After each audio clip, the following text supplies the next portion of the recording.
Hello everybody, welcome to this very special live stream. This is the first time I'm also live streaming to the UNO platform YouTube channel, and for this special occasion I decided to do a live stream about how to actually contribute to UNO platform, because I know that's something that many people would like to do, but it's not always easy to get started. And it's not always easy to understand what can actually a contribution be and how can you approach contributing to UNO platform, because it's a very large project and there are many areas that you can pick and choose. And so it would be nice to have a actual overview or kind of rundown of everything that can be done. So that's what I'm going to try to do today. And because we have a chat here, feel free to post any questions or any of your feedback, and I will try to answer or provide some guidance as needed. So let's get started. Let me just open my notes here. And so if you want to get started contributing to UNO platform, the best first step is to go to our GitHub, which is at github.com/UNO platform.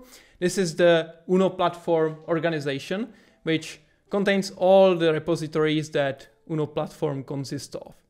And it's kind of hard to go through everything because there is just so many of those repositories, but I will just explain what the most important ones are, so that you have easier way navigating between those. So the first one and most important one is UNO platform itself. That's the core UNO platform, the platform on which everything else is running. So that's simply called UNO, and that contains all the sources for UNO itself. On top of it, we have several libraries. One of them is UNO Toolkit UI, which is a set of custom controls that were built for UNO platform applications, which are not part of the default WinUI codebase. And those are usually specific controls that are most suitable for mobile applications or cross-platform applications. So those are our own controls that you can use everywhere on all UNO platform targets, but are not coming from Windows directly. Hello MCNets alumni. Okay, next up we have UNO extensions, which is a set of helpers, extensions, and tools that you can use to quickly build up your UNO platform application. So that's kind of building blocks that you can use. For example, navigation, logging, dependency injection, HTTP client, and all of these kind of smaller pieces that you can put together to make the bootstrapping and starting up of your application, of development of your application faster, and things that will just generally ease up your development. Then we have UNO Themes, which is a library containing various themes that you can apply to change the appearance of your UNO platform application.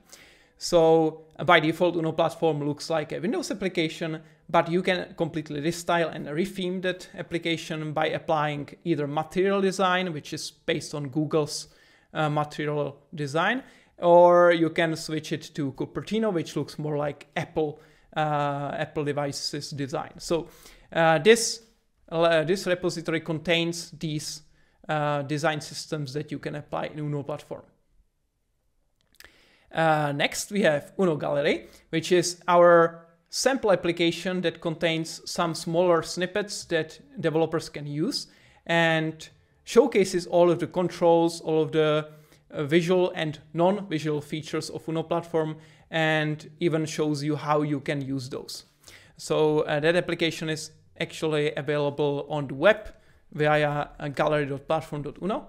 And it's also available on mobile devices on App Store and on Google Play Store and even on Ubuntu Store. So you can download it there, test it, and see how it looks. So it's kind of a showcase of many of the features that UNO platform provides. So next we have UNO templates, which is a library of templates that that are used to create new UNO platform applications. So that's the thing that is generated when you click create new project in Visual Studio, or if you write .NET new in the console. Then UNO templates are used to generate the new project. Then we have UNO Playground, which is another web-based application that allows you to play with UNO platform without having to install it on your device.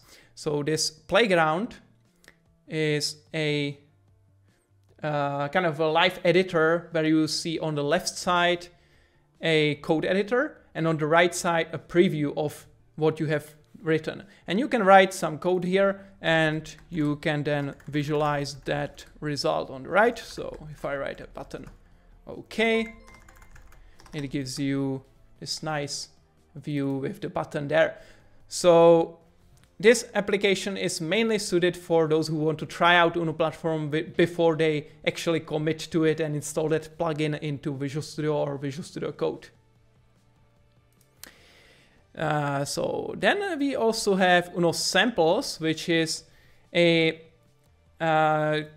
repository containing many samples of UNO platform features and UNO platform UI that you can browse and base your application on. So there are many things like samples of how to use SignalR, there is a sample for chat UI, there is a sample for camera usage in UNO platform, then authentication and many other things. So these are a kind of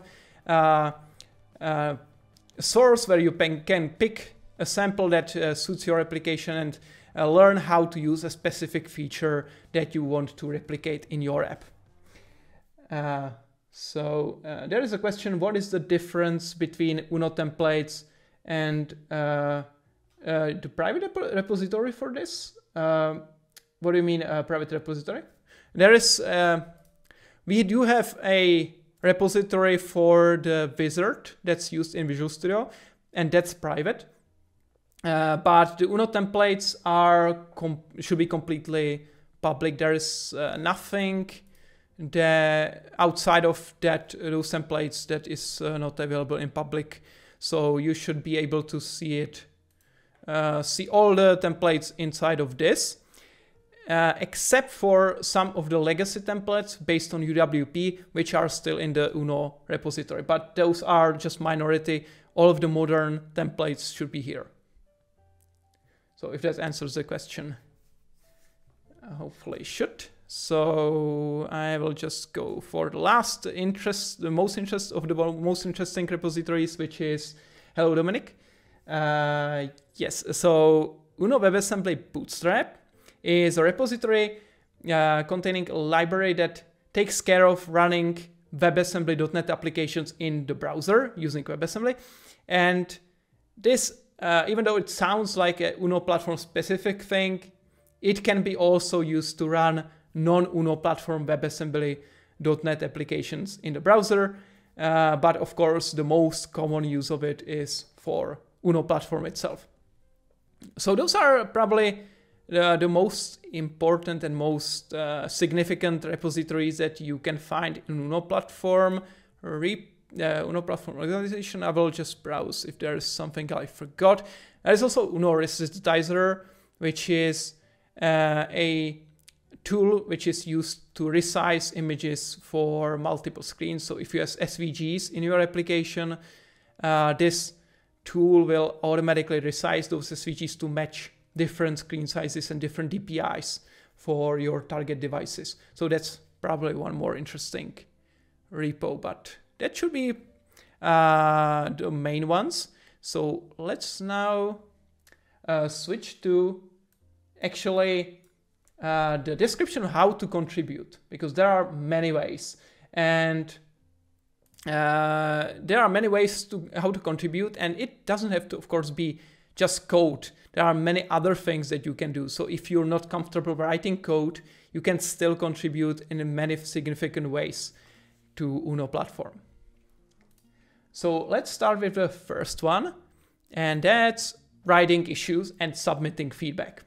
Because as an open source project, we are of course dependent on people reporting issues and feature requests to us so that we can bring more value in next releases. And if you encounter some issue or something that requires a workaround in your application, it's very useful if you report it to us as an issue and we can look into it specifically. So if you have an issue or feedback, you can click the new issue button on GitHub and on any of the repos that I mentioned, and then choose one of the categories that are available. There is bug report, which allows you to report bugs.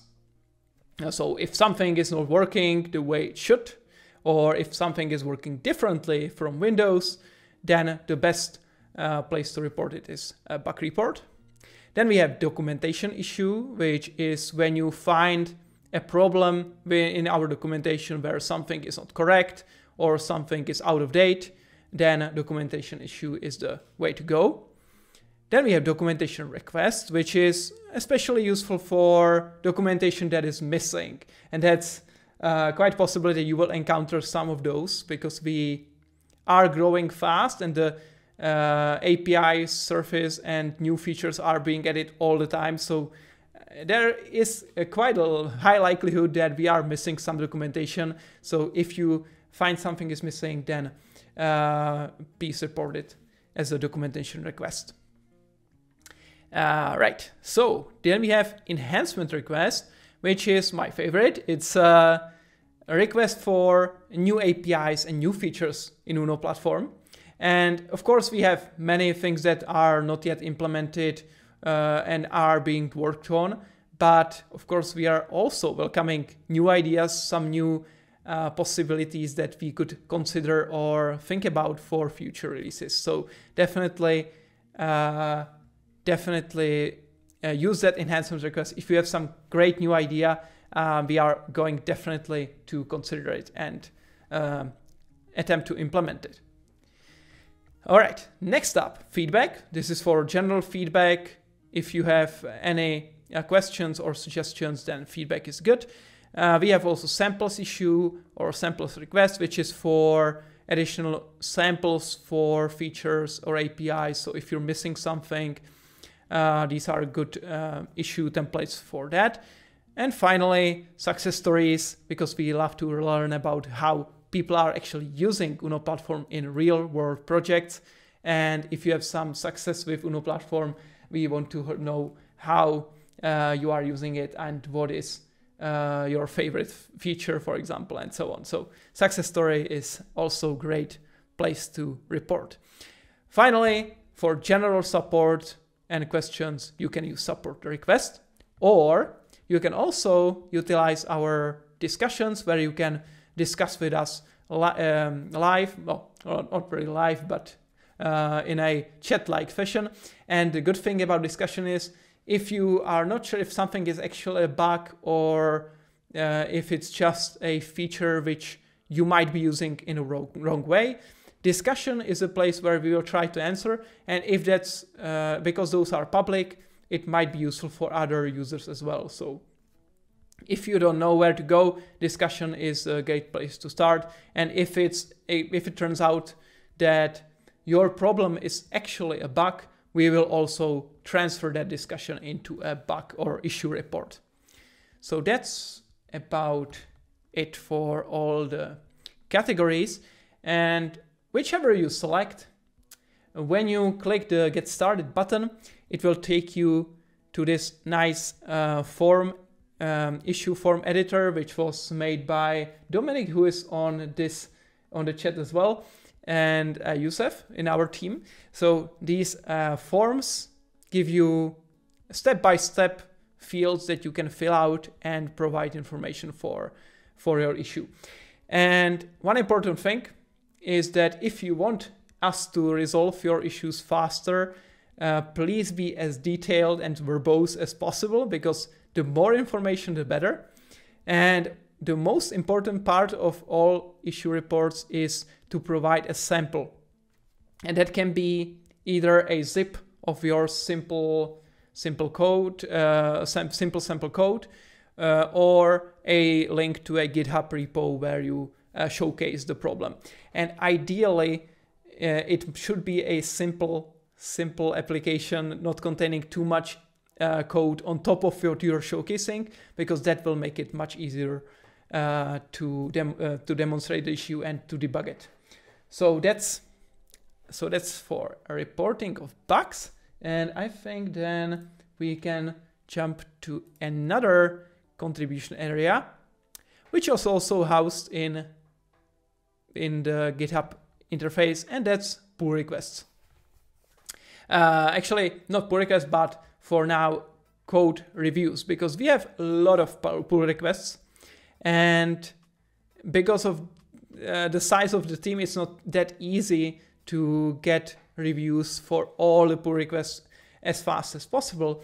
So if you want to learn slowly about how the solution is built and how different areas are being contributed to, pull requests reviews are very useful for us as well. So you can pick a specific pull request, open the files changed, and then see what has been changed. And if you have some suggestions or ideas how to do that specific thing better, definitely create a comment and send it as a review.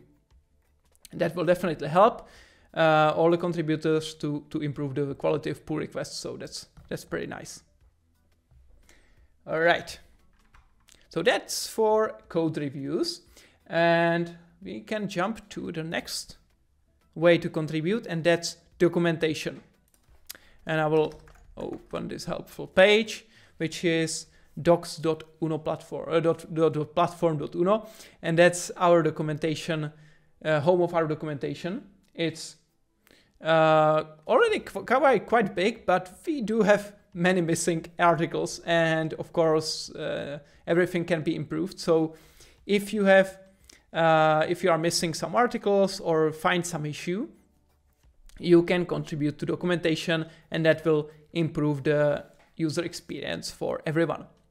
So first off, if you find an issue on a specific page, for example, how to deploy WebAssembly on Azure Static Web Apps, you can click this blue link, improve this doc, which will link you into GitHub to the specific place where this markdown documentation file is hosted. And you can then click the edit file button and do your edits and then create a pull request. So I can change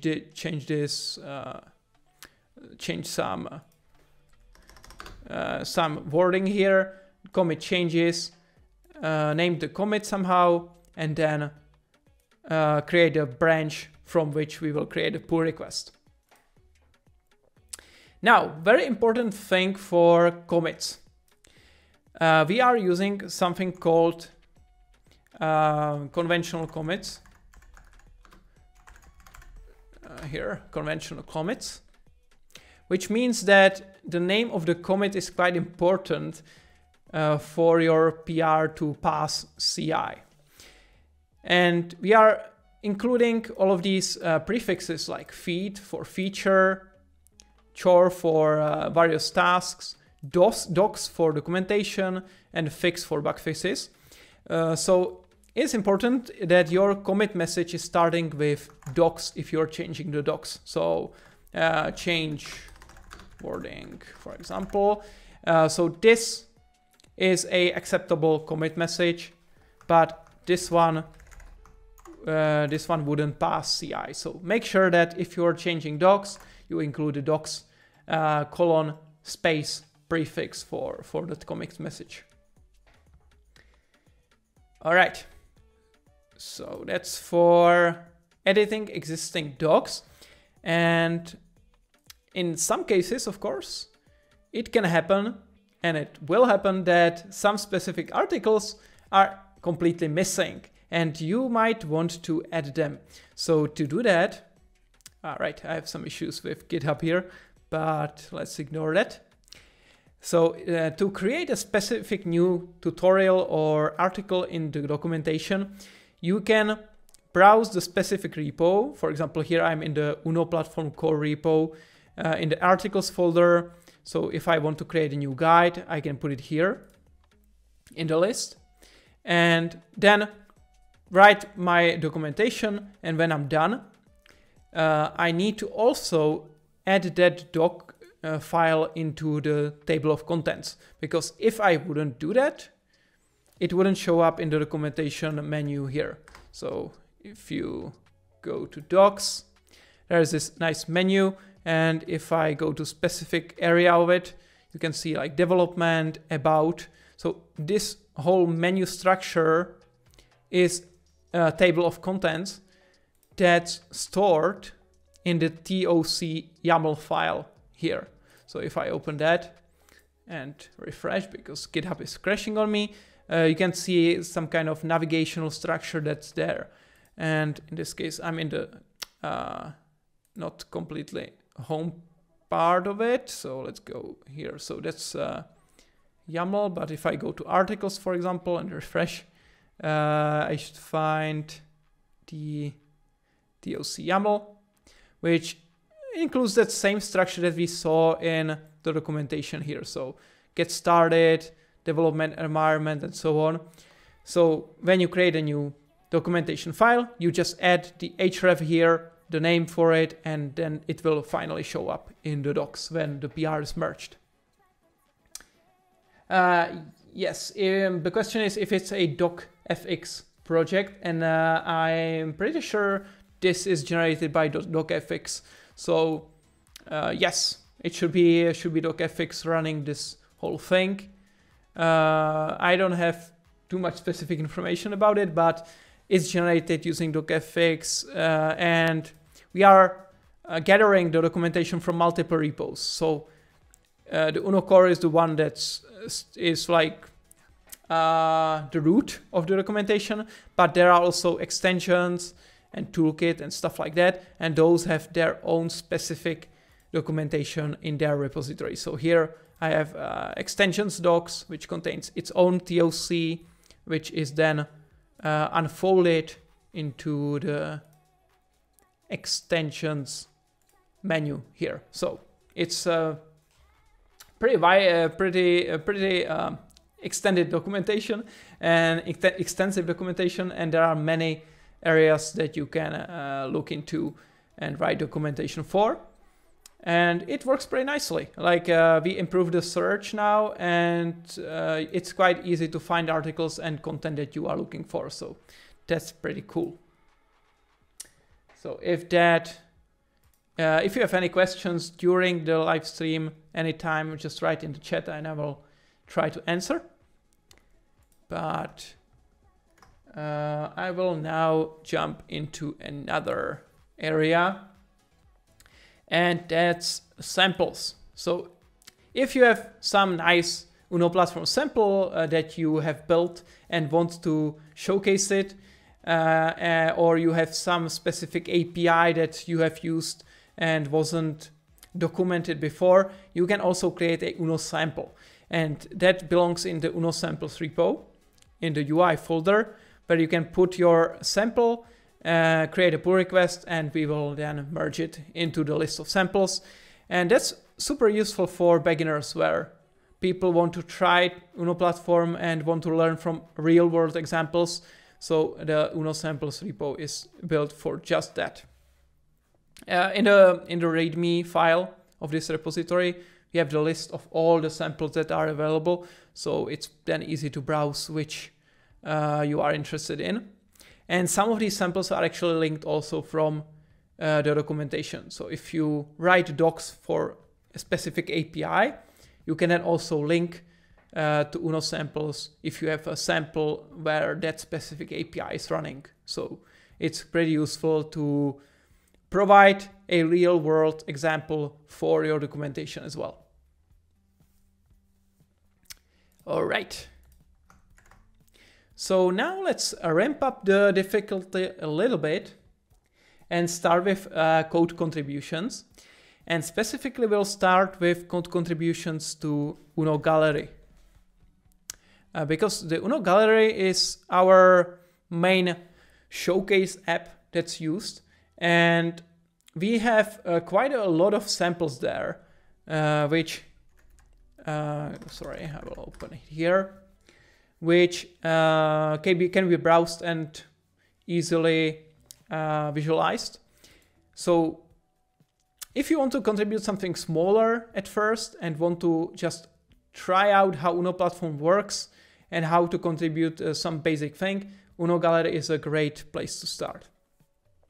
So here we are already looking into actual code contributions, but you are contributing in a way that's kind of manageable, because this application is basically just a Windows WinUI application. So there is literally not that much platform-specific code or not that much communication with internals of UNO platform.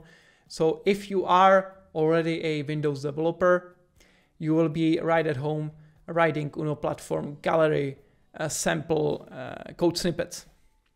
And I will just open one of those examples here. So for example, button is showcasing the different styles of button. So we have elevated button, fill buttons, and so on. And each of the samples then has a XAML code that you can just take, copy and paste into your application. So this is like ready-made code snippets that can be reused in your app.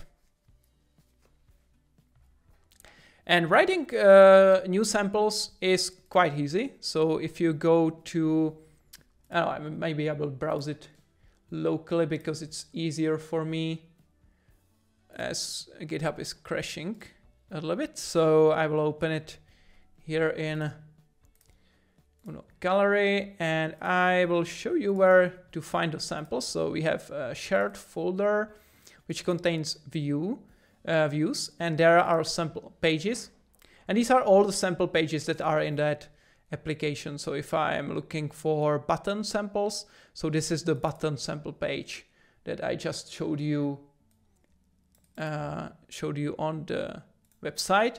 You can see the elevated, icon elevated, and so on styles.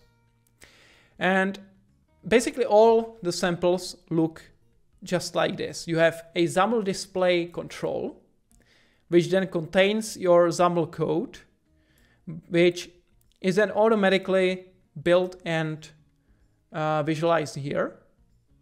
But also the XAML that's inside is then hidden in this show XAML button. So if you open this flyout, or well, not flyout, but drop down, would say you will find the XAML there. And that's exactly what you are doing with the XAML display control. This basically just allows you to write some XAML that you will not only display, but also show source code of. So, all right. So hopefully that makes sense. If you have any questions, I can help answer.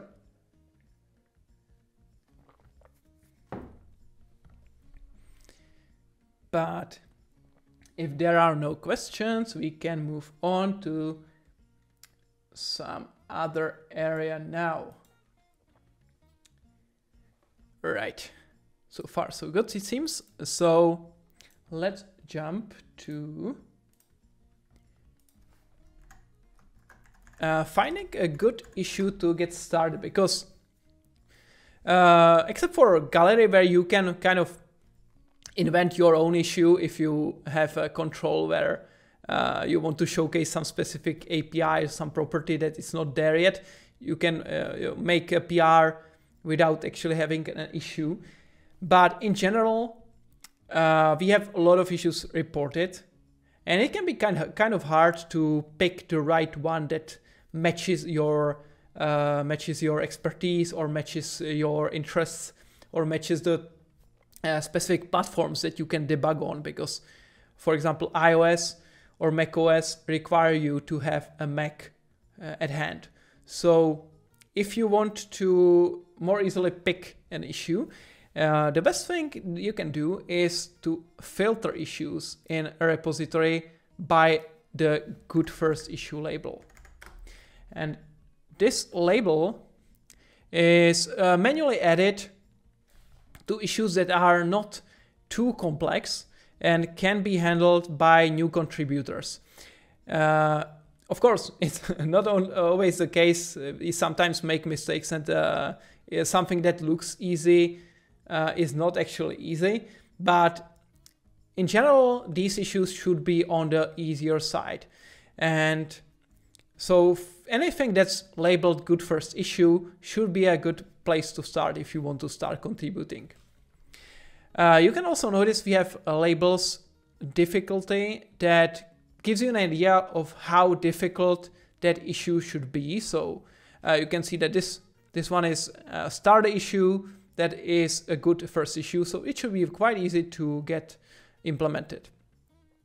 This one, even though it's a good first issue, it might be more difficult, so more on the more difficult range.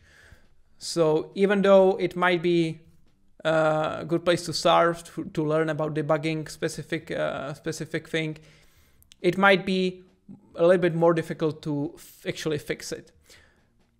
So most of the good first issues are starters, but there are some that are considered more complex. So you might want to focus on those that make more sense to you and that sound like something that you would be interested in.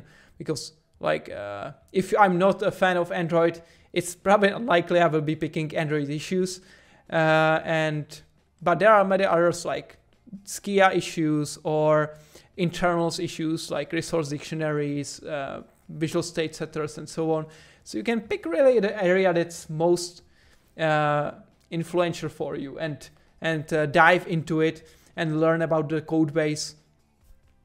And that really helps because even though I'm working on UNO platform for like 4 years now, I wouldn't ever say that I have good knowledge of the code base because it's just so large and there are so many areas. So I do understand some specific areas more, and on some in other areas I am really lost and need help from other team members. So it's completely normal to feel overwhelmed when you are coming into a new area of the code. But I promise you it gets better, and as you learn more and more and contribute more, it will get easier to understand and figure out what is happening everywhere. There is a question about how to contribute to UNO templates. Yes, how to contribute to UNO templates. I think actually I didn't contribute to UNO templates myself that much, just small changes. But I think you can just clone the repository, fork it first, then clone it, and then in the source folder there is UNO templates folder, which should contain content folder, and inside of it is UNO app. Two different things. One is UNO app, one is UNO MAUI library, which is for the MAUI embedding feature. And in UNO app, you can find, I'm not sure why GitHub is crashing so much. It's probably because of Edge developer, but whatever. Anyways, in this area, you can find a solution file, which you should be able to open and then use as a normal application where you can edit some things and then run. I think it's supposed to work like this, where you have a working application which contains some poundif directives that are then recognized by the UNO Studio and UNO extension for .NET New, and that takes care of transforming that into a new solution. But I'm not completely sure. Maybe someone else would be more could provide a more detailed description, and maybe we can get someone else from the team also to talk about specific areas, because I mostly focus on UNO platform core, but there are other people who are focusing on different areas. So in case of UNO templates, I think it would be Dan Siegel or Nick Randolph who would be able to give a detailed description of how to contribute specifically to this area. So we can ask them if they can do a live stream as well and give a more detailed intro into UNO templates. Yes, thank you, Dominic, for that. That you can confirm that it gets better as you go along. And Dominic specifically started in UNO Gallery. As I mentioned, that's the best initial place to start because that's just Windows development. And he slowly started to take UNO platform core issues, and he's getting more and more knowledgeable about specific places of that code base. He's now focusing on non-UI API, so sensors like accelerometer and magnetometer and so on. So here's a good example of how you can slowly learn more and more about the code base and get more proficient in understanding of how to contribute into different areas of the code. The question is there somewhere more info about how the different heads are built? I'm not sure what you mean by how they are built, if you can be more specific. I will be showing how to clone the UNO platform repository and how to pick platform target that you want to run and run it locally. But if you have some specific question around how anything is built, or I'm not sure where you're... oh, right. How to convert from WinUI to Skia GTK, for example. So you're thinking how the WinUI code that you write in UNO platform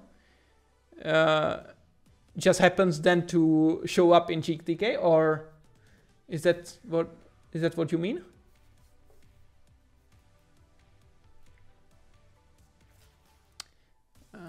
Find it docs maybe.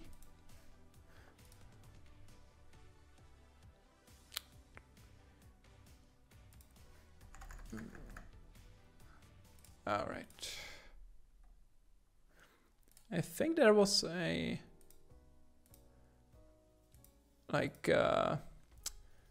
FAQ on how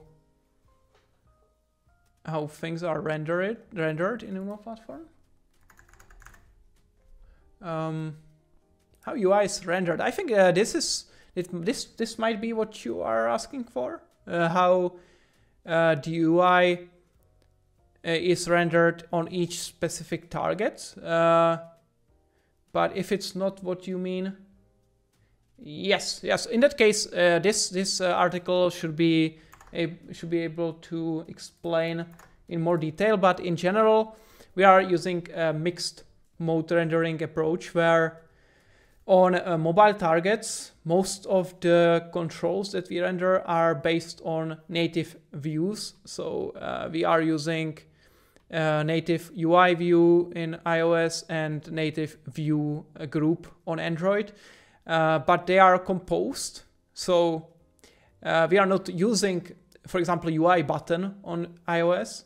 It's actually a UI view which is rendered using native rendering capabilities, but to achieve that customizability and themeability that UWP and WinUI is providing, we have to render the view ourselves. So as a result, it's not a UI button, but it is a UI view which allows you to easily compose your application from native views and UNO platform views. So you can embed a native Google Maps component, for example. So that's how we do it on iOS and Android and macOS. And then we have Skia, also WebAssembly, where we are rendering using HTML, which means that each element is a div, and this allows us to provide also accessibility support. So if you want to make your application accessible, we are setting the area tags or attributes on different elements so that it is readable for UI readers. or screen readers. And finally, there is Skia, which is rendered, Skia targets, which is WPF and GTK, and also Linux frame buffer. And those are not rendered using native elements, but purely using Skia Sharp. So all of the elements on the screen are rendered using Skia Sharp rendering library, except for input elements like text box, where we are overlaying the native text box control. So on WPF, when you click a text box, a native WPF text box is showing up on top of it and is handling the input. So that should be kind of the overview of how everything is built. And then, of course, when you write a XAML code, we are generating a C# code that handles creating of those controls, which are then put into the visual tree and are then rendered using one of those approaches. So that should hopefully explain all the main things there. Yeah, if that's answers the question enough, or if you want more details, I'm happy to provide. Right. So where was I? Yes. So yes, I went through the good first issues and how to pick a proper first issue for you. There is also a label Hacktoberfest, which will be useful when Hacktoberfest starts in October, but I will be talking about that at the end more. So for now, these difficulty and good first issue labels are most useful. And if you are interested in some specific area like resources, you can filter by that label as well. So we are trying to label every issue by the area in which it kind of falls. So we have project resources for resources like things, then non-UI for non-UI APIs. We have also platform tags. So if you are interested in Android issues, you can use platform/Android to filter for those and so on. So you can just browse all the labels and kind of zoom in on the specific thing that interests you and that you feel most comfortable in. Yeah, that is quite a lot of those labels now. So, all right. Let's now jump into some explainer on how to get UNO platform running, the UNO platform repository running locally. And I will be focusing on UNO platform core. As I mentioned, I'm usually working on that. But in general, each of the repositories have a similar way to run them. So it should be quite similar to this one. This one is probably the most complex to get running, but once you get this one running, you should be fine running the other ones. So, first off, you want to fork the UNO platform repository that you want to clone. So you fork it, give it a name, and put it in your own GitHub profile. I already have a fork, so I cannot create another one, but if I go to my fork here, this is the fork of my UNO platform, of the UNO platform repository, and I can, I have to sync it just to update it to the latest, but I can now clone it locally, and you can do it using this green button, and you can clone it. And there are various ways you can clone it. One is using GitHub Desktop, which is the desktop GitHub application for cloning. You can also use Visual Studio, or if you want to go with my favorite tool, that's a fork, which is a GitHub visualizer that makes it easier to work with Git. And I prefer it to the console environment because it's just more visual and you can see the individual branches in the flow. So you can use Git fork or other Git UI application on the desktop that will give you the same experience.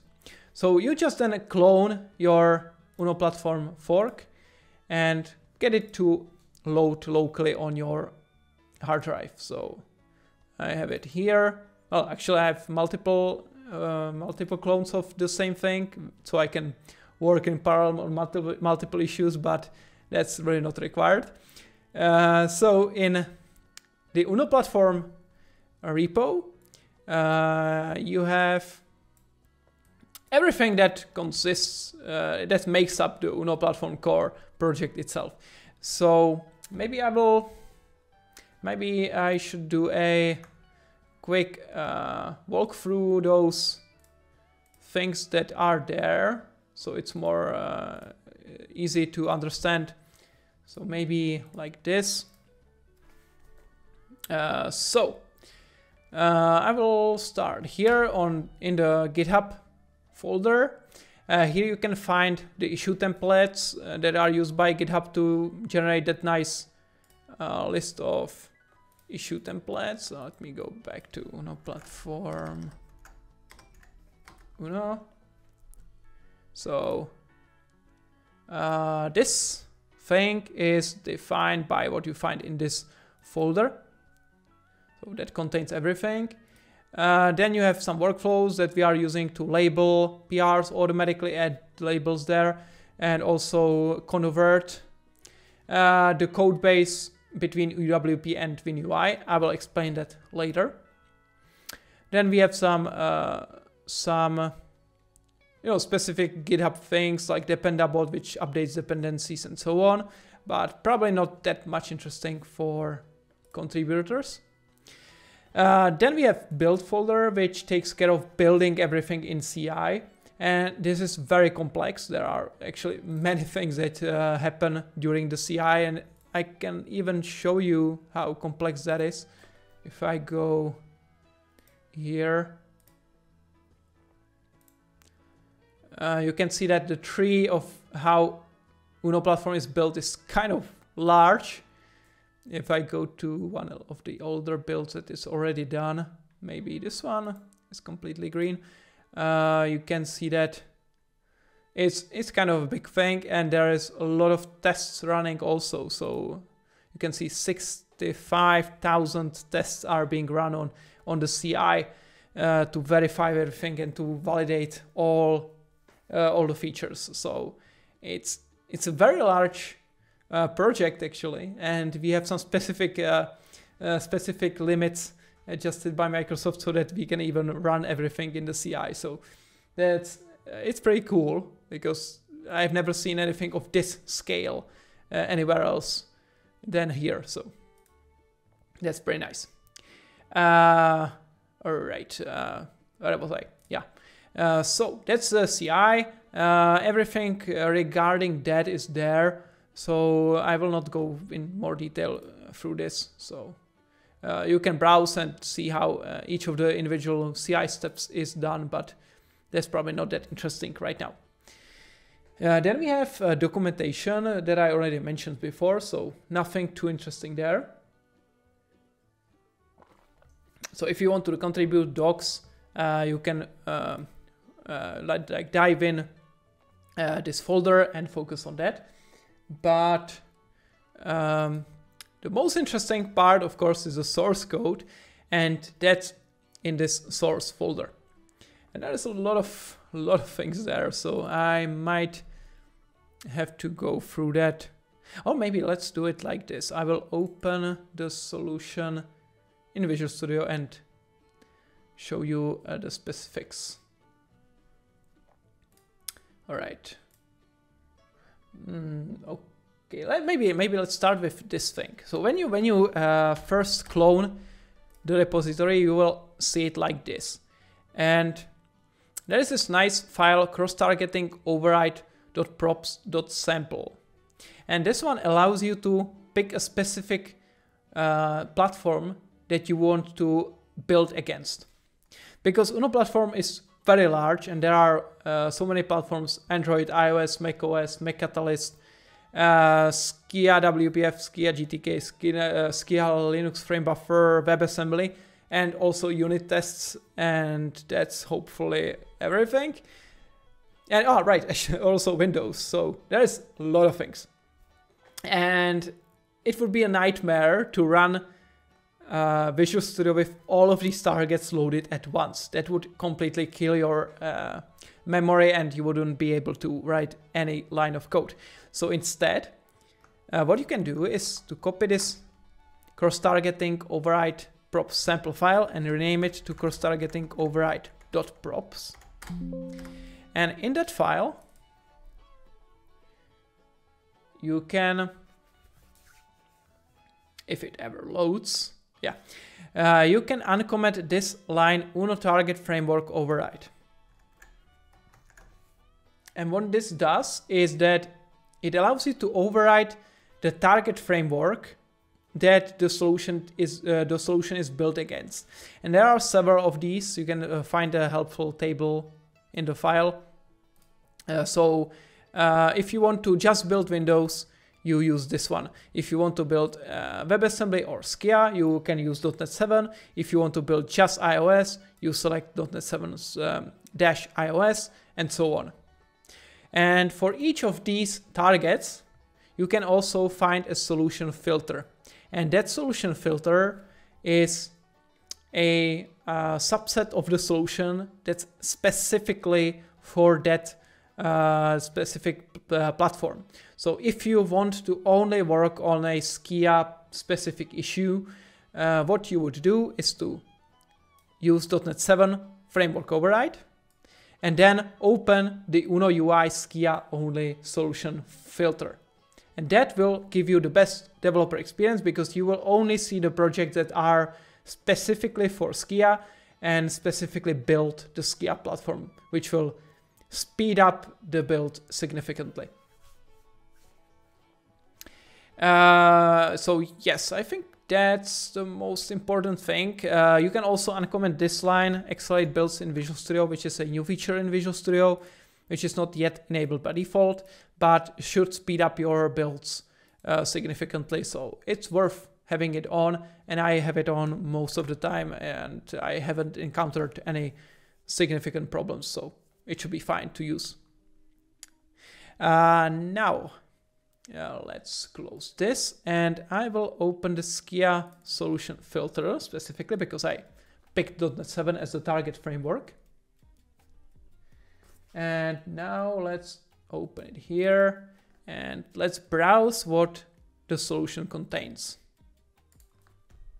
So as you can see, it's 53 projects loaded, which is a lot, but still less than 142 projects total. So definitely solution filters help, and that override means that we are now building only against Skia. All right. So let me just go through the individual folders in a meaningful order. So maybe the first place to start is something that's not actually needed anymore. This folder contains solution templates for the legacy projects like UWP. So this one is not really too interesting anymore. There are solution items, which are just various files like build props and build targets. And then let's go to like UNO XAML. There's just helpers for XAML compilation. Not really too interesting here. But the most interesting one is UNO UI. So this folder contains the UNO platform code itself. And there are many projects inside. So I will try to explain what each is. So what you find in Windows runtime, so the non-UI APIs like accelerometer or GPS geolocator and so on, all that lives in UNO project.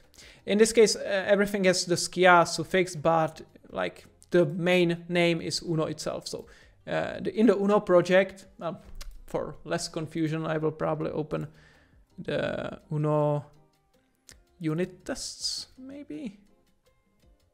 Might be better.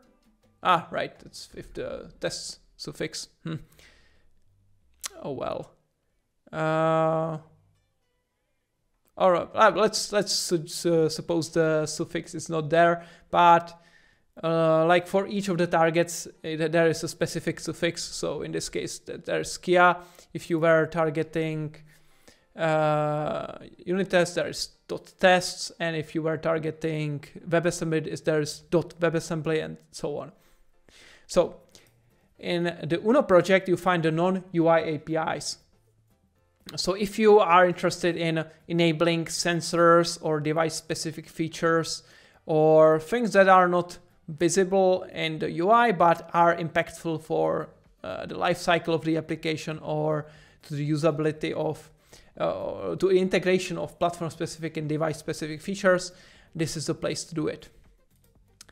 Then we have UNO Foundation, which contains the foundational structures and classes that are found in Windows.Foundation namespace in Windows. So those are things like deferral, async status. There is, for example, point or rect or size and so on. So there's a lot of things that are coming from Windows.Foundation. Then we have UNO Composition, which contains composition related classes. So composition brush, composition clip, composition geometry, and so on. Then we have UNO Dispatching, which contains the core dispatcher for UNO platform. Then we can go forward to the biggest project, which is UNO UI, and that contains all the UI controls and UI elements in UNO platform. So this is the one that's probably most interesting and fun to work with, because it's just huge and humongous and there is so much to do. And the general structure of the project, and even the other projects as well, is that we are trying to follow the namespace schema of Windows. So if you want to look for something like windows.ui.xaml.media.brush, you want to go to UI folder, to XAML folder, to media, and then you have the brush there. So it kind of makes sense because it's the same folder structure that you would expect in a Windows application. So this is kind of easy to navigate to the specific thing you are looking for. And for even easier navigation, you can search using code search. So it's Control-T and you write something like window.cs. So there is this. This is the file for the window class in Windows UI.xaml. All right. Now, for the remainder of projects, let me show you. There is UNO UI Toolkit, which is kind of weird project, which contains some helper extensions or methods that are usable across all targets, including Windows. Because on Windows, UNO platform is not really there. We are just relying on Windows, on WinUI to do its thing. So on Windows, you are not actually using UNO and UNO UI. There's just the UNO Toolkit, which contains some additional helpers like elevated view or visible bounce padding and so on. All right, so next up we have logging related stuff. So there is UNO Foundation logging and UNO Extensions logging. That's just for logging purposes within the UNO platform repository. So not that interesting. Then we have UNO Fluent theme, and this contains the Fluent UI styles for controls, and that's coming from Microsoft's Fluent UI theme. So if I go to Microsoft UI XAML and select the control, then these files that you can find there are basically what you can then find in the Fluent theme folders. So if I go here, open resources, version 2, priority default, you can find Breadcrumb is not here. Right, breadcrumb is specific case because that one is hosted differently, but most of the other ones like content dialog or color spectrum, color picker, and so on are here. And those are basically just copies of the same files from Microsoft. So not much to do there. It's already been copied and done there. So next up, let's go to here. Remote control is used to facilitate hot reload scenarios and some additional interactivity. So not really that much interesting if you want to contribute to UNO platform itself, but just know that it's there and it's being compiled with your application. Next up, there are some runtime libraries. There is runtime.gtk, runtime.linux framebuffer, then .wpf, and each is for specific flavor of the Skia project.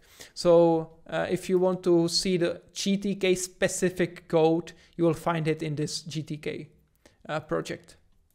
And the same thing for framebuffer and for WinWPF.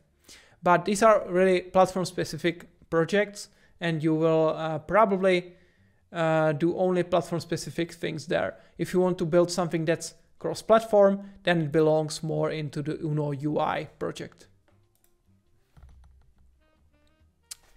If there are any questions, feel free to ask and I will answer.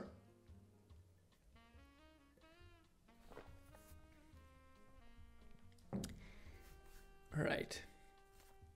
So what I didn't tell you about yet. Right, there is a runtime test, but I will talk specifically about tests later. So let's keep that in mind. And I am just checking if I forgot something here. Yeah, so that's probably from the main ones. There is also generators folder, which contains the source generators for UNO platform. And those are particularly interesting to people who are fond of building C# code generators. And there are quite a few of them, and some are very complex. So for example, the XAML generator is super complex.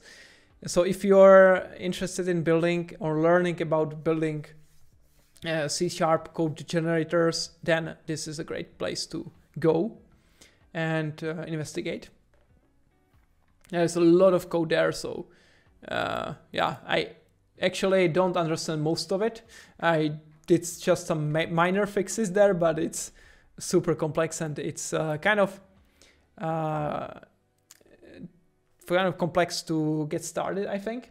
But if you are into source generation, then you will probably have a much easier time getting started. And to make it complete, I will also point you to troubleshooting source generation, which contains the information how to actually contribute to that area and how to build that and how to debug it and so on. So if you are interested in that thing, you can check this link.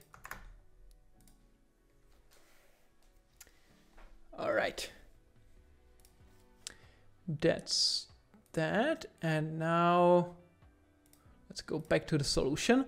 So I went through generators. I didn't mention XAML host, which is used for the UNO island. So it's hosting UNO platform content inside of WPF application. It's kind of a niche thing, but it might be interesting to someone. Right, so if we step out of here, we have tools here, which is used to, these are some tools that are used by UNO platform. I will talk about UWP sync generator later, but just noting that it's there. I'll just make a note of it. So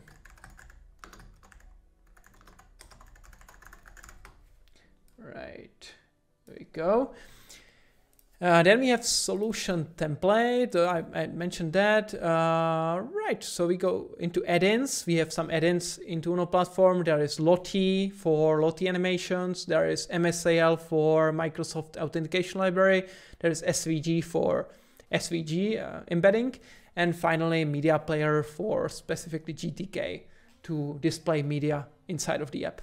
So that's just add-ins that are not required to be part of your UNO platform applications, but that you can install and enhance the UNO platform experience this way. So now let's jump into samples app, which is another big area. And the samples app is an app that's used to learn, to test specific features of UNO platform, and is the application that we use to build new features, test features, and run tests also. So it's a kind of a large application with many samples. And I see that I have a question here. What is the best way to debug some modification? Yes, yeah, exactly, right. So that's exactly what I'm gonna tell you now. So the samples app is the perfect place to do that. Because the samples app contains a lot of samples that are specifically for this purpose. There are many already built, but you can add yours, and I will just build it so you can see how it looks.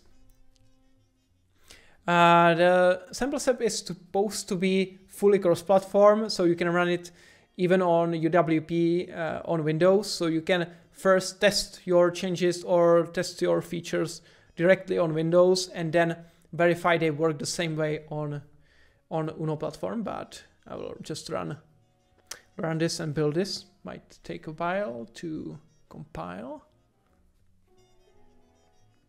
So here we go. Right, I was debugging something before, so I will just remove that breakpoint. And yeah, this is the UNO platform samples app. It has a kind of bare bones UI, but it does a lot of things, and it's very helpful. So I will just guide you through what it can do. So the samples app contains this menu of samples. You can see in the parentheses, you can see how many samples for each of the categories is there. And if you open a specific category, you can then browse and open a specific one. So I don't know, maybe brushes might be interesting. Let's do gradients page. You can see some gradient brushes that are tested here, and you can then verify that's if something is working correctly or not. There are even more interactive ones, like buttons is a classic sample that you can check some checkboxes, you can disable buttons, and you can just generally test how buttons work. And there are several useful buttons in this area on top. There is this button refresh, which just a very basic thing. It unloads the current page and reloads it again in a clean slate. So if you are testing something that's reproducible just once, you can then refresh and start anew from clean slate. So this button is super useful. Then you have a favorite button, which allows you to save a specific sample into this favorites area where you can then more quickly get to it. Then you have FL button, which turns the UI of the application into Fluent style. So if I click it and refresh the page, it will show everything in Fluent UI, the Fluent style with Fluent buttons and rounded corners and so on. So now it's Fluent styled. We have also dark themes, so you can switch between light and dark theme for each sample. Of course, some samples are not really built for dark theme, but when you are building something that requires both themes to work correctly, then this is a useful feature. And finally, there's a right to left support, which is currently available only on Skia, and which was added like last week by Yusuf. It's super new, but it works pretty well. So you can switch the UI into a right to left configuration. So that's just basic walk through the features here. And so you can browse some samples, play with them, test how they work on each platform, or build your own sample. Just to explain these, there is a recent button which gives you access to the pages that you browsed recently. And there's also search that you can use to search for a specific sample that interests you. All right. And now there's also runtime tests, which are run using this button. And I will explain those in a little bit, so stay tuned for that part. But just know it's under this button. Those are runtime tests. And finally, this button runs automated screenshot tests. And this is not really used on local machine. This is run usually in CI, so this is not that interesting for you probably. All right, I think that's all for the basics of the samples app. And each of the platforms has its own samples app. So GTK, if I run a GTK samples app, it should display the same thing just using GTK.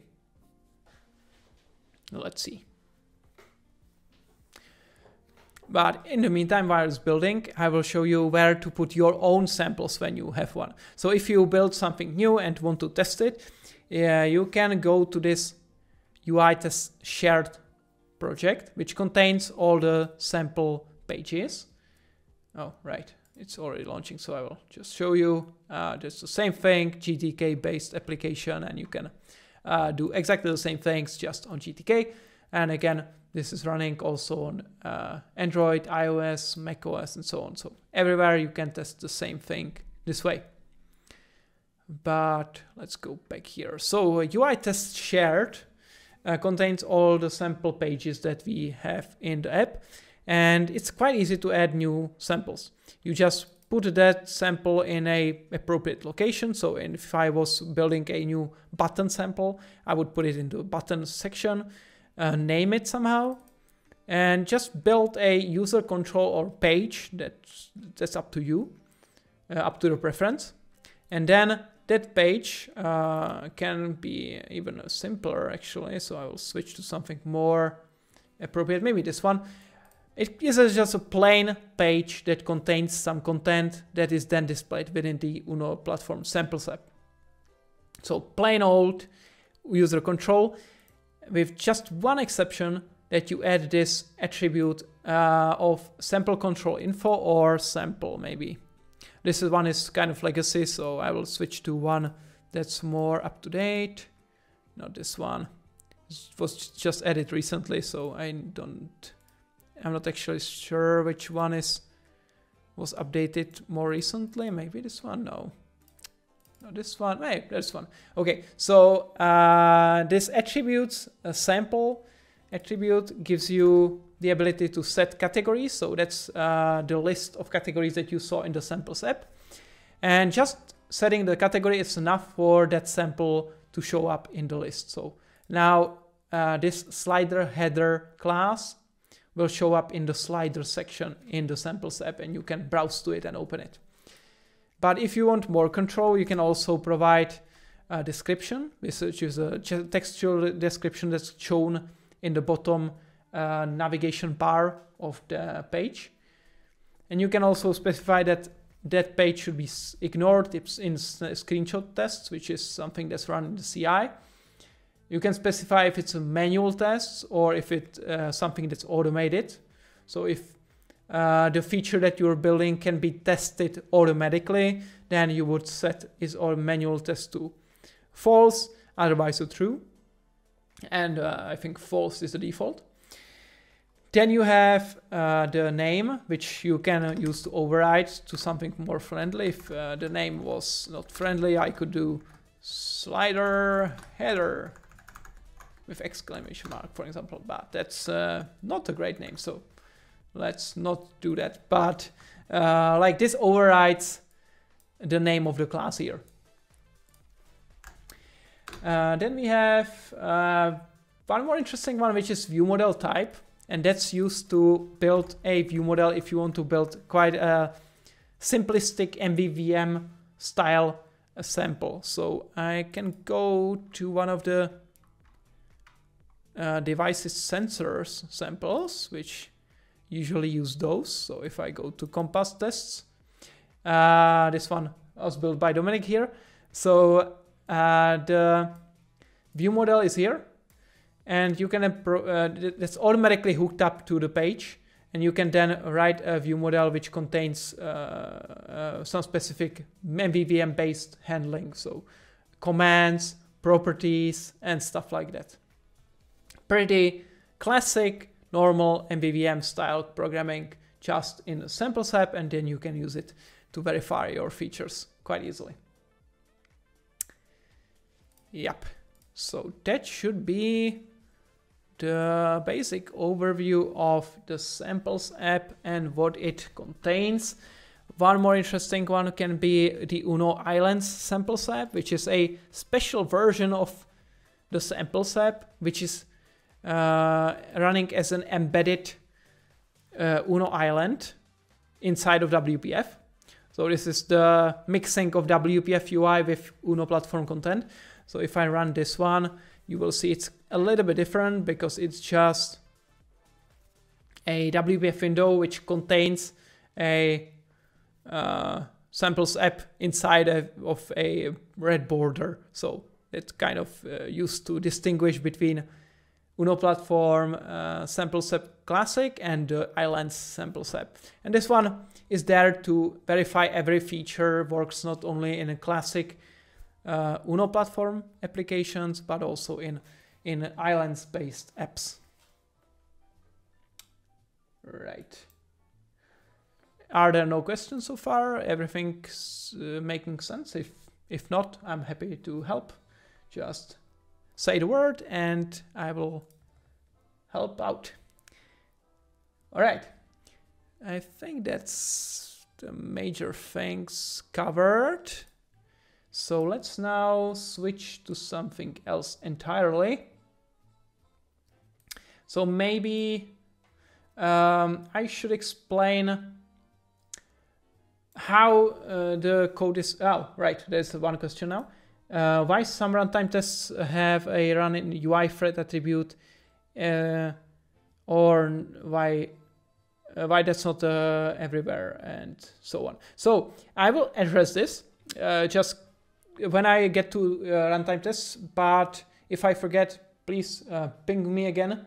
I should cover it, but if I forget, I will try to do that when I get to tests. It's gonna be very soon. So so many things to cover.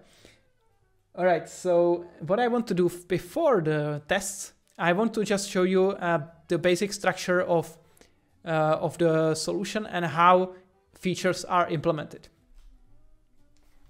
So one of the promises of UNO platform, and I think that's also on the code or the web page there, Windows 10 and 11, maybe there. Yeah, that UNO platform simply makes the same code base as you are writing Windows application run on more platforms. So all the other ones like mobile and WebAssembly and Skia and so on.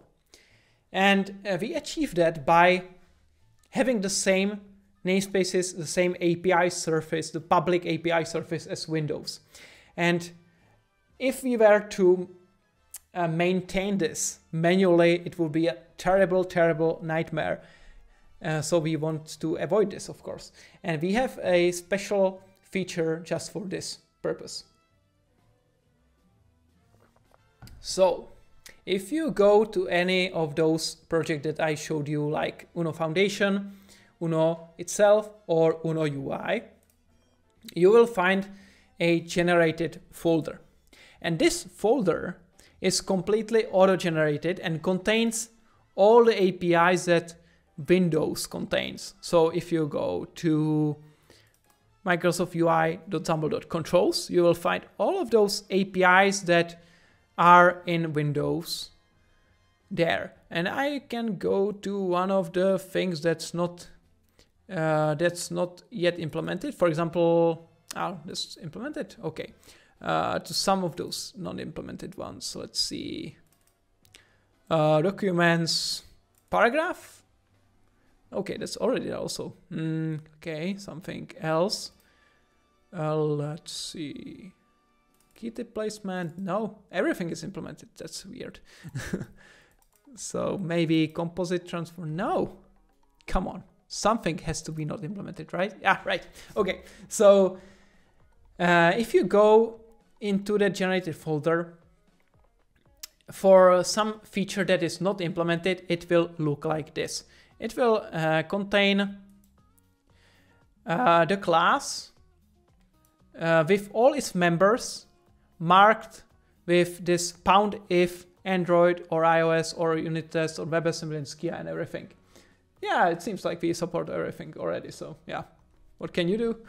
But if you happen to find out something that's not supported, then yeah, this is the place. So these #if statements are used to signify that some things are not yet implemented. They are covering this not implemented attribute, which is then recognized by Visual Studio and Visual Studio Code when you're writing code, and is underlining your code when you are using something which is not yet supported in UNO platform. Because those things would necessarily throw an exception, throw a not implemented exception when you were trying to use it.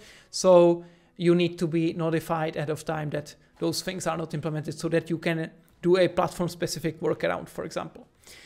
So if you want to implement some new feature which is not yet supported, you would go into this generated folder to that specific class that you want to implement, and then not implement those things that you want to implement in real life.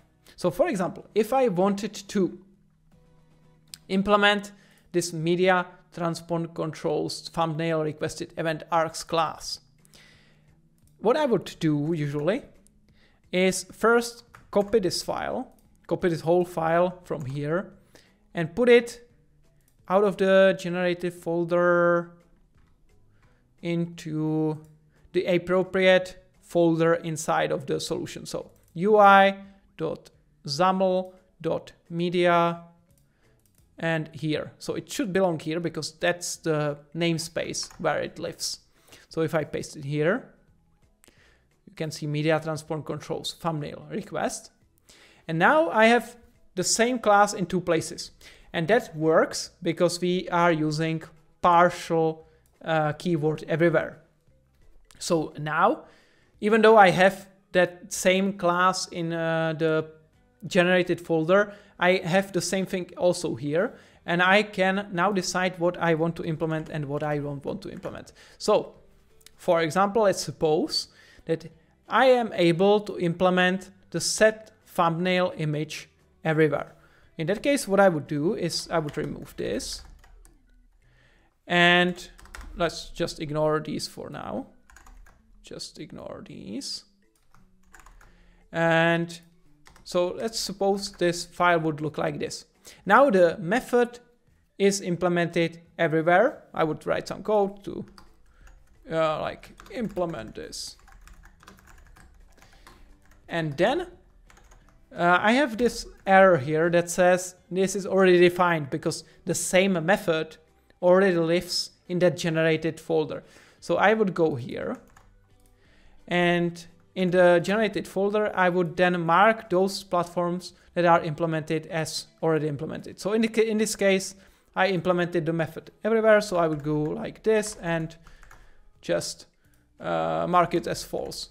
This means that now the method is already completely implemented and there is nothing else that needs to be done for it. So that's the first common scenario. The second common scenario is that you have a method that can be implemented on some platform, but not all of the platforms. And that can be also done here. So if I supposedly have this get deferral method and I know how to implement it only on Android, what I would do is I would create another file here, which would be called media. Let me copy this super long thing instead of typing it. I would write it here and put a dot at the end and write Android. So now this file that will be created has the .android suffix, and that signifies that this file will be only compiled specifically on Android.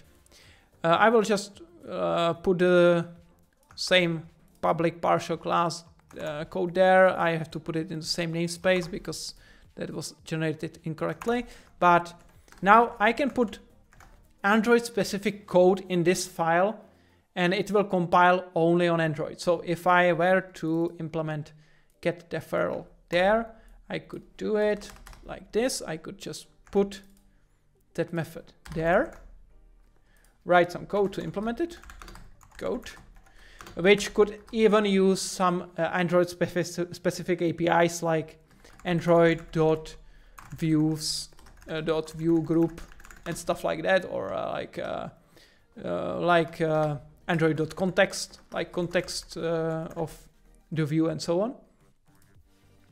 So I can write platform specific code there, and then I just need to make sure again that I go to the generated file and mark Android as implemented. So I replace this with false and remove Android from here. And that means that this method is implemented, but only on Android. On all the other platforms, the code will be underlined as not implemented and you will have to work around it somehow, but on Android you will be able to use it.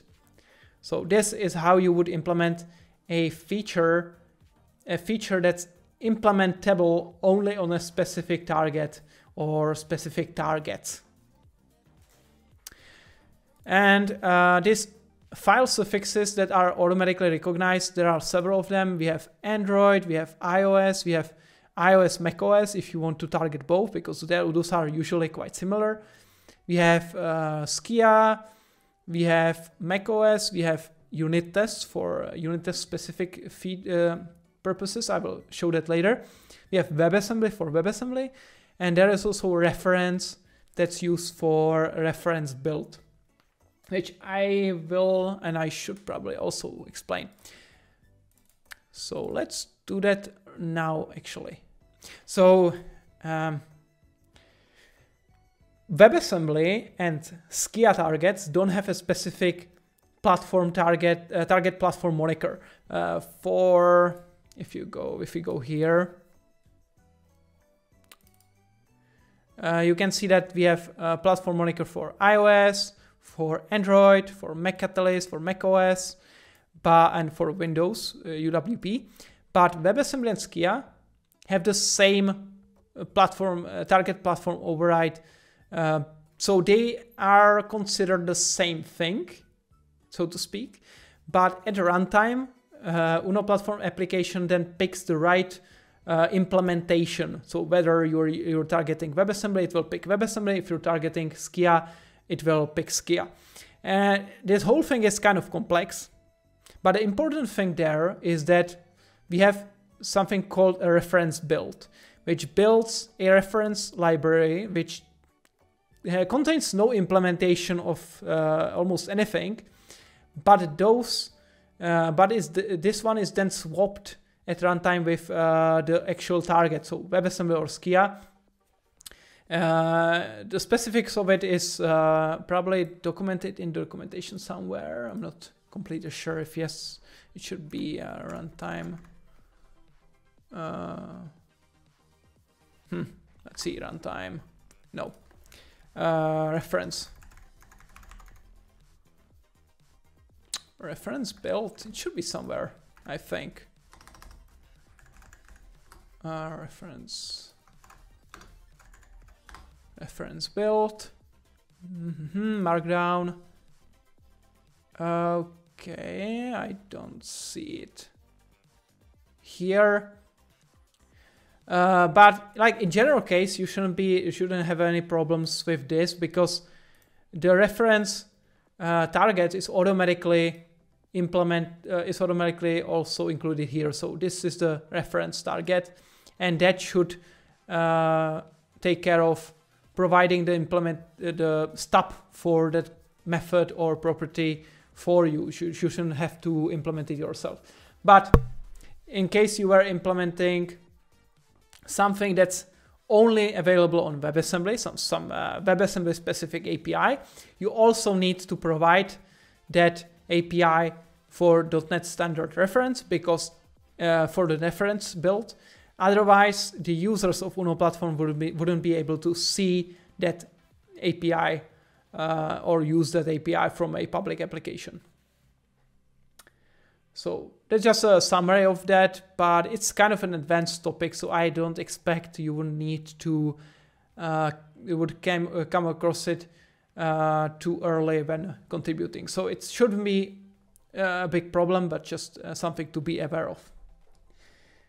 All right, so let's see.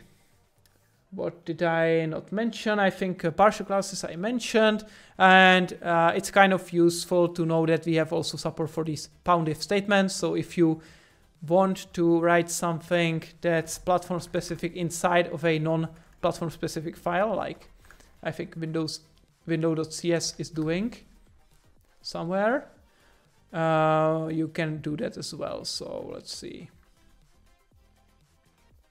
Not really this one. So maybe application.cs. All right. So there's some code that is using Android specific code or Skia or WebAssembly specific code. In that case, you just write pound-if, Skia or WebAssembly, and that part of the code wrapped in that pound-if will be compiled only for Skia and WebAssembly, not for the others. So that's super useful to know if you want to write platform-specific code without creating a separate platform-specific file. So like this. So if I want to write platform-specific code as part of the constructor, I can do it here like this. But then I can put platform-specific code for Android in a separate file if I want to. It's kind of easy to mix and match approaches. So yes, so hopefully that should be the main thing. Right. Now the auto-generated code that I showed you is generated semi-manually. It's generated manually when a new version of Windows App SDK is coming out, or when new version of Windows SDK is out. But we are also running it during CI, so you have to make sure that you are properly updating these generated files, and during CI these will be regenerated automatically, so the changes will be reflected there automatically. There is a very nice feature of the UNO Platform CI is that it makes sure that we don't modify the public interface and don't create accidental breaking changes. So for that purpose, we have a CI step that checks everything has the same public API surface as the previous release. And if not, you have to manually either remove that, undo that public API change, or you can specify that public API change was intentional. And we can do it in this package diff-ignore file, which is in the build folder. So as you can see, we had some methods there which are not really part of WinUI. So we added these here so that we can remove them as part of the next set of breaking changes. Again, this is kind of an advanced topic, but you might encounter it. But don't worry, you won't make any random accidental public API change, because the tool will make sure that it doesn't happen. So if you accidentally change something or make something that was previously not public, it will notify you during the CI and fail the build, and you will know why that happened. Okie dokie. So I think that's covering this. And now let's finally get to the long mentioned and requested tests. So if you are contributing some new feature that is testable, it is kind of a requirement to actually add a automated test that can test it. And we have several different types of tests in UNO platform, so I will go through each of them to explain what it does. So first kind of tests is unit test. I will open the unit test solution filter. These tests are actual unit tests that are running, that can be run as part of Visual Studio, and these tests are kind of fake bootstrapping an application and then running some simple non-UI tests on it. So there are tests for kind of the core components of UNO platform. You could find here tests for resource dictionaries, for resource candidates, for resource loader. You can find tests for like UNO globalization features, UNO foundation collections, and so on. Those are just classic unit tests, and usually they don't even require any Windows specific APIs, or like, no, not Windows specific APIs, but like UI APIs. They are just running some specific unit test of a small API in the surface of UNO platform. So here, if you are looking into XBind or binding expressions, you would write your tests here in the unit tests only project, and specifically as part of the uno.ui.unit.test. So this is the place for all the unit tests that don't require UI and running application. So this is the most basic type of tests. And now we ramp up a little bit and go to more advanced tests. So I will switch to Android here and show you how we UI test Android. Here we go. In here I have the .NET Core mobile project. Solution filter, sorry, I have to close this. So here we have the samples app, and inside of the samples app folder there is samples app.ui tests. And this project contains actual UI tests that are run as part of the CI. And the special thing about these is that it uses the platform-specific UI testing framework for Android, iOS, and WebAssembly. So on Android and iOS it uses Xamarin UI tests, and on WebAssembly it uses Selenium, and it's running inside of the browser. So these tests are run this way, and just open one of the sample tests here. For example, let's see, tree view. No, we have, let's see, maybe slider tests. So this code essentially runs the samples app, navigates to a specific sample, like the slider header that we saw before, and then it looks for some specific control and maybe clicks on that control or slides that control or makes some kind of input. And then it can verify that a specific thing happened. So this is kind of very simple way of testing UI. It's kind of funky sometimes because the Xamarin UI tests library is not that stable, I would say. So it can be a challenge to get it running. But if you want to test something in a very specific way and it requires UI testing, then this is a good place to go. But as I mentioned, it's quite important to know that these tests are run only in the browser and on the mobile platforms, so Android and iOS, not on the other ones. So it will not run on Skia, it will not run on GTK, it will not run on WPF and Linux Frame Buffer. It's not going to run there. So if you want to write something that's more cross-platform and more reliable, I would say, then I would focus on runtime tests. So you find runtime tests in the solution for every single specific platform. So if I go here in the Skia solution filter, I will find runtime tests here. UNO UI runtime tests Skia. And runtime tests are kind of a blend between unit tests and UI tests. They are run as part of a actual running application, and they are testing the UI, but they are not actual real UI tests. You can still build up the UI using normal C# code, using normal XAML, and then you can call methods on that UI, and you can even inject input in that UI. So it's kind of very flexible and allows to test many scenarios. And I can show you an example of how that looks in WPF samples app.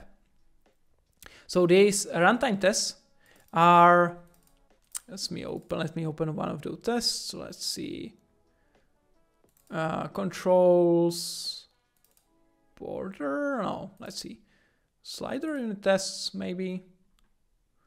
Well, this is key down, maybe in something else. Let's see, border. Yeah, that could be a fun one.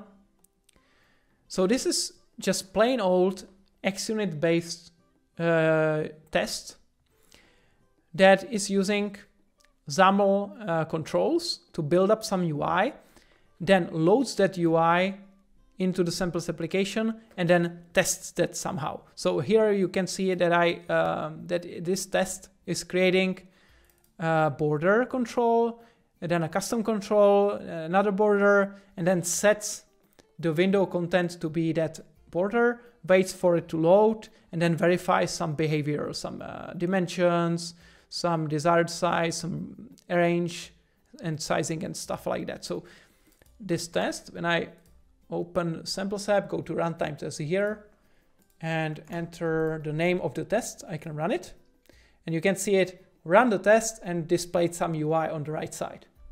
So this is actually testing the UI inside of a running application on each of the targets. So this will run in CI on Skia WPF, Skia GTK, on Android, iOS, and even on the Mac, and yeah, and WebAssembly also. So it's complete test coverage on all the targets of UNO platform, which is super cool and super useful. And this is probably the most preferred way of testing new features, because this will ensure that everything works on all targets, not just the ones that are supported by normal UI tests. So yes, so runtime tests are run via this UI, where you can write the name of your test, just the method name basically, and then you run it using the run button, and it runs and shows you if it failed or didn't fail. And there are many like helpful methods inside of that window helper class, where you can find like window content, wait for a condition to be true and stuff like that. And when you want to verify something, you just use classic assert.requal and stuff like that. So this is very similar to normal unit tests, except you are actually testing the UI, not just units of non-UI code.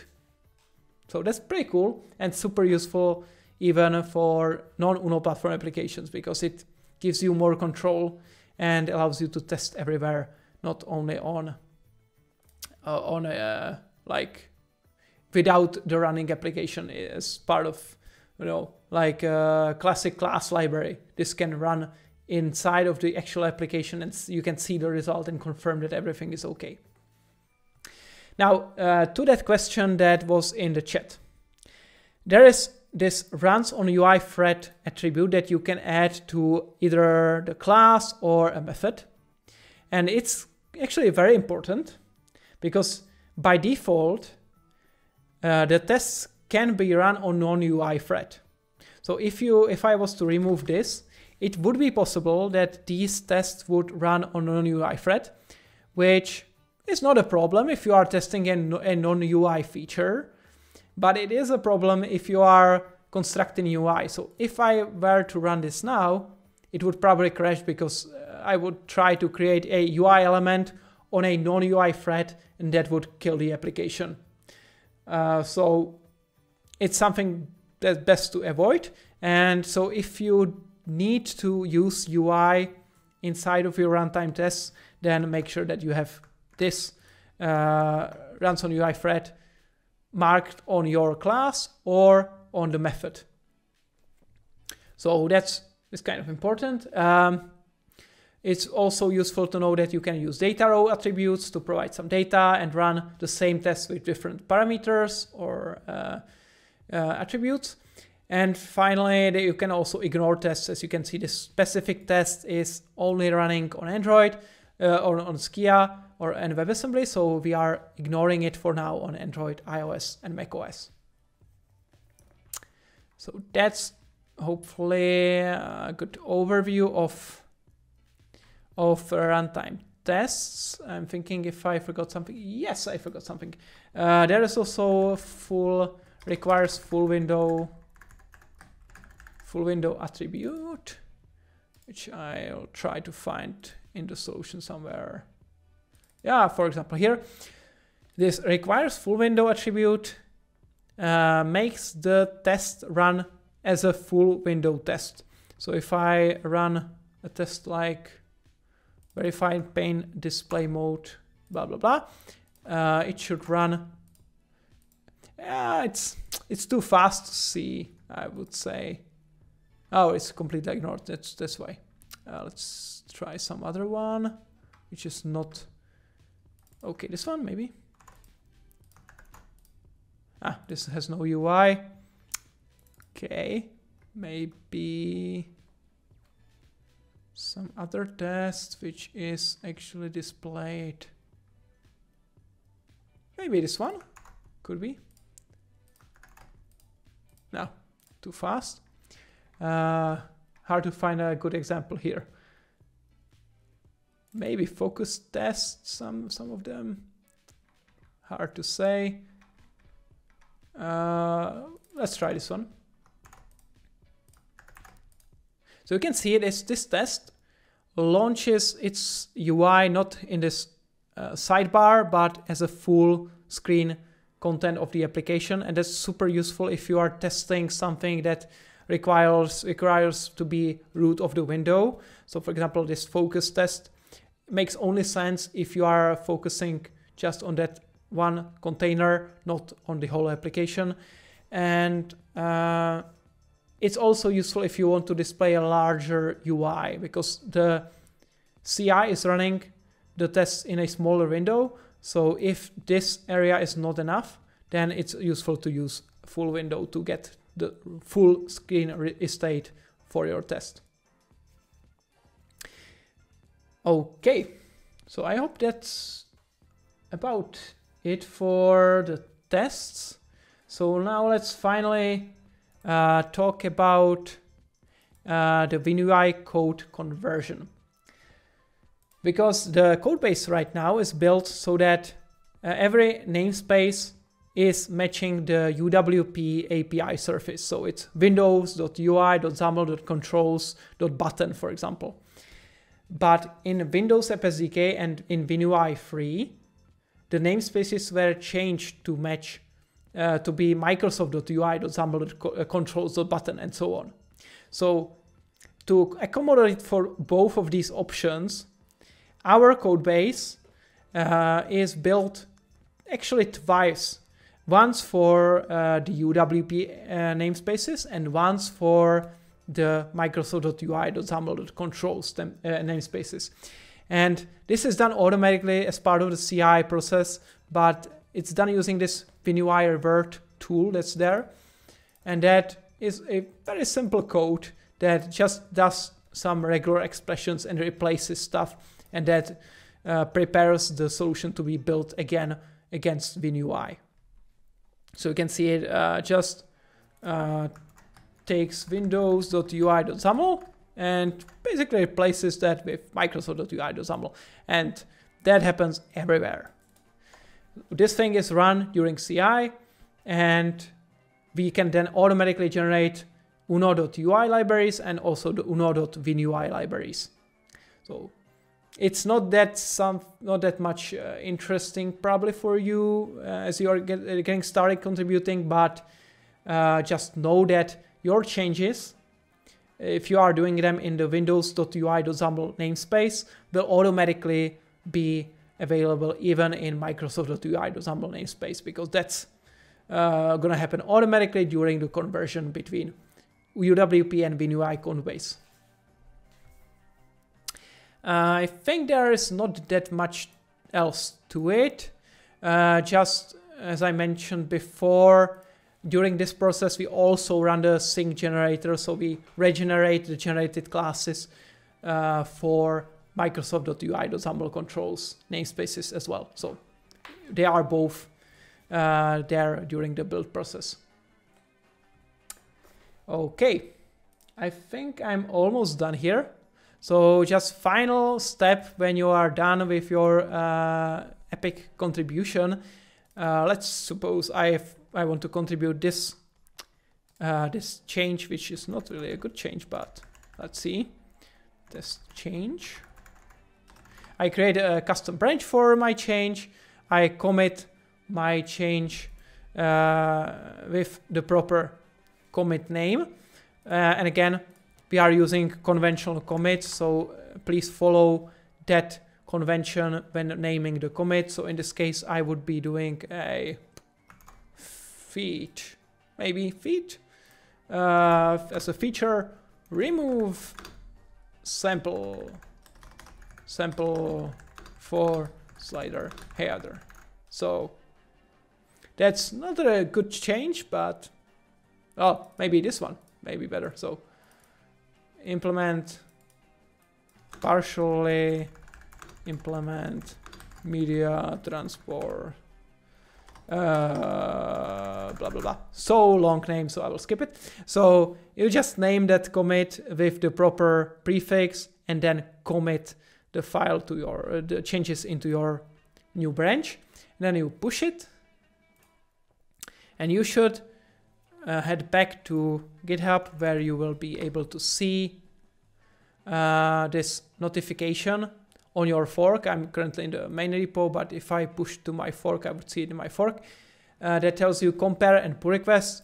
When you click on the button, it will pre-populate this short description for that pull request. So you name the PR somehow, media something, event arcs, and then you write the issue name that's related to your change. So if you are fixing a specific issue, just put a number of it. So let's see, 4249, 4231, and then you tell us what does that commit actually do, if it creates a new feature or bug fix or stuff like that. You explain what was the original behavior and what is the new behavior after your change.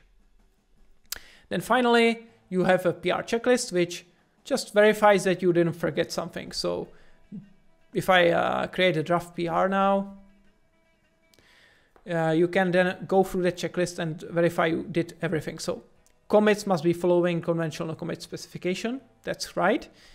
I've associated the pull request with an issue. That's right, because I did this closes number 4231. It contains no breaking changes. That means you didn't accidentally do any public API surface changes, or intentionally even. Then validated PR screenshots results. So this is something that's running as part of the CI. And if you are doing UI related changes, you should then go through the artifacts that are part of the build and verify if you didn't break some screenshots. So if I go to one of the builds that are already done, yeah, let's go back to like in the pipelines. So let's go here in pipelines. I go to CI. So for your build, when it's finished, you should be able to open the build itself and go to artifacts. And then download the, which one is it? I don't see it. I don't see it here because it's behind the fold. Right, it's here. So you should download this UI test compare results, and you can then see if you change some UI related things and if that change was actually intentional, because it sometimes happens that you make a change that causes some regression. So it's best to check. But if you haven't done any UI related changes, then it's probably fine not to check for the screenshots because it shouldn't make any difference. And finally, we have unit tests and UI tests, so you can mark down if you did create a runtime test for that specific feature or not. And finally, if it's some new API, it's best to also document it. So if you have docs part of your PR, you should also check this button here. And that's voila, you are done with your PR. So when you are done with this, you can just mark the PR ready for review.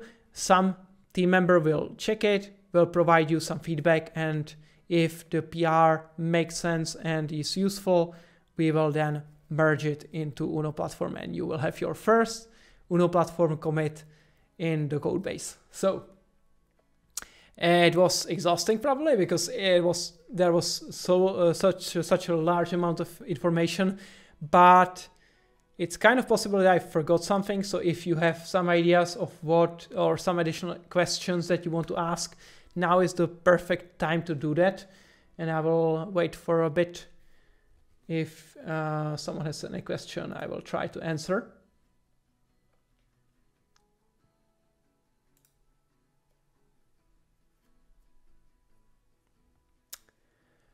But if there are no questions, I think we are basically ready to contribute to UNO platform. So if this is something that you want to try and you are excited about the opportunity to have your code running on thousands of devices in some thousands of applications that are running UNO platform, I strongly recommend you to try out to contribute and add some feature to UNO, because it's super fun and it is just super rewarding to see when you find an application in UNO or hear about someone using UNO platform and using your feature that you've built, and it's super cool to see. Just something very amazing. Right, I haven't shown an awesome UNO platform yet, right? Good idea. So I have a repository called awesome UNO platform on my profile here. So awesome UNO platform here. And this repository contains a list of resources for developers using UNO platform or even contributing to UNO platform. So if you have some resource, some sample, some article, blog article, or video that is about UNO platform, feel free to contribute to this repository as well, because this should be kind of a place to go if you want to get quick navigation to various things that are useful around UNO. So feel free to contribute to this, send a pull request here as well, and I will try to get it merged as soon as possible. And hopefully this list will then become part of the awesome lists repository here. Not sure if we made it in already. I don't think so. Let's see.